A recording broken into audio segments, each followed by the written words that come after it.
నేను దుటి బొట్టుకు తోబుట్టు ఈ వారణాసి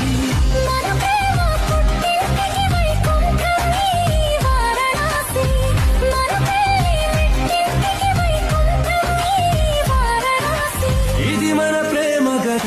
ఈ కథలో